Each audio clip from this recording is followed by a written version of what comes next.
early cleaning and maintenance number 4, I think. You buy some of this at your local Sally's. I don't think you have to do the reinforced, but this is a 40 feet. Clearly you don't need that much. You line your shower with the hair supply. You spray the entire shower except for your faucets because it'll take off the stain or whatever it is.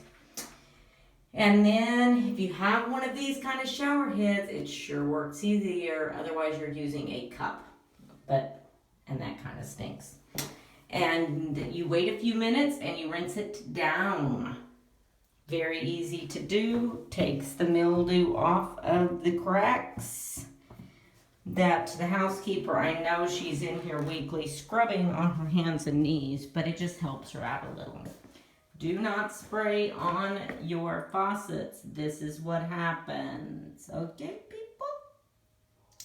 And then if you have to dye your hair, you have this to protect your skin so it doesn't turn brown. Okay, I'll be back.